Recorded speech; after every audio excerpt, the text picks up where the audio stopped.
Assalamualaikum warahmatullahi wabarakatuh. Perkenalkan, nama saya Dewi Setiani dari Pendidikan Anak Usia Dini dengan NIM 18620500054. Di sini saya akan mengerjakan tugas PPKN dari dosen pengampu Ibu Fitrah Mulyati MM. Saya akan menjelaskan tentang pengertian kewarganegaraan dan asas kewarganegaraan. Sebelumnya, saya akan menjelaskan tentang pengertian kewarganegaraan. Secara umum, pengertian kewarganegaraan adalah suatu hal yang berhubungan dengan warga negara dengan negara. Dalam bahasa Inggris, kewarganegaraan dikenal dengan kata citizenship, artinya keanggotaan yang menunjukkan hubungan atau ikatan antara negara dengan warga negara. Sedangkan pengertian warga negara adalah penduduk sebuah negara atau bangsa yang berdasarkan keturunan, tempat kelahiran, dan sebagai seorang warga negara dari negara itu.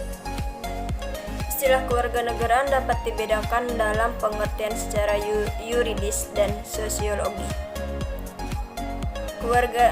Pengertian kewarganegaraan dalam arti yuridis ditandai dengan adanya ikatan hukum antara orang-orang dengan negara. Adanya ikatan hukum itu menimbulkan akibat-akibat hukum tertentu, yaitu orang tersebut berada di bawah kekuasaan negara yang bersangkutan. Tanda dari adanya ikatan hukum tersebut antara lain akta kelahiran, surat pernyataan, dan bukti kewarganegaraan. Kewarganegaraan dalam arti sosiologis tidak ditandai dengan ikatan hukum, akan tetapi ditandai dengan ikatan emosional seperti ikatan perasaan, ikatan keturunan, ikatan nasib, ikatan sejarah, dan ikatan tanah air. Dengan kata lain, ikatan ini lahir dari penghayatan warga negara yang bersangkutan. Asas kewarganegaraan dasar pemikiran dalam menentukan masuk atau tidaknya seseorang di dalam warga negara dalam suatu wilayah negara tertentu. Umumnya, asas kewarganegaraan dibedakan menjadi dua, yaitu asas ius sanguinis atau asas keturunan dan asas ius soli. Saya akan menjelaskan tentang asas ius sanguinis terlebih dahulu. Apa sih itu asas yang ius sanguinis? Asas ius sanguinis adalah asas kewarganegaraan seseorang ditentukan dari keturunan orang yang bersangkutan. Contoh dari asas ius sanguinis yaitu seorang anak dilahirkan di negara B yang menganut asas ius sanguinis, sedangkan orang tuanya warga negara A. Maka anak tersebut tetap menjadi warga negara A. Contoh negara dengan sistem asas ius sanguinis yaitu Belanda, Belgia, Korea, Inggris, Jerman, Irlandia, dan lain-lain. Yang kedua yaitu asas ius soli atau asas kedaerahan.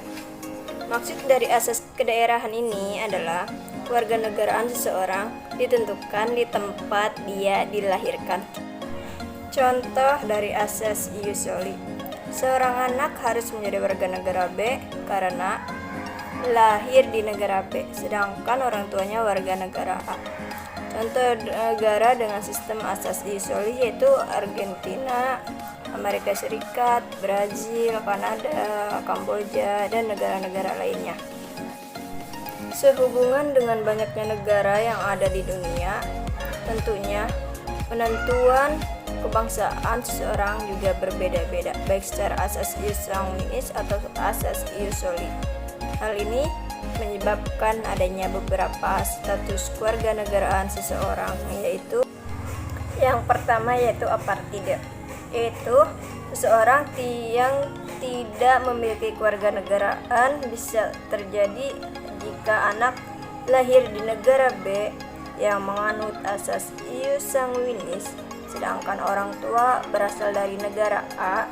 Si anak tidak mendapat kewarganegaraan B karena lahir dari orang tua yang bukan warga negara B. Anak juga tidak mendapat kewarganegaraan orang tuanya, yaitu negara A, karena tidak lahir di negara A. Asas usually berdasarkan tempat lahir.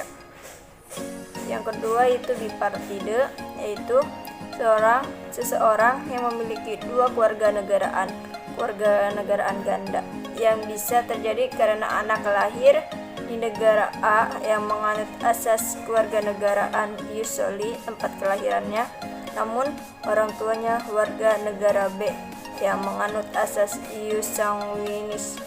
Anak tersebut akan mendapat dua kewarganegaraan dari negara A berdasarkan tempat lahir dan dari negara B karena faktor keturunan. Yang ketiga yaitu multipartide, yaitu seseorang yang memiliki dua atau lebih kewarganegaraan. Hal ini bisa terjadi jika bipartide menerima juga pemberian status kewarganegaraan lain ketika dia telah dewasa, namun tidak melepaskan status kewarganegaraan yang lain. Demikian presentasi dari saya, kurang lebihnya mohon dimaafkan karena saya masih tahap pembelajaran. Wassalamualaikum warahmatullahi wabarakatuh.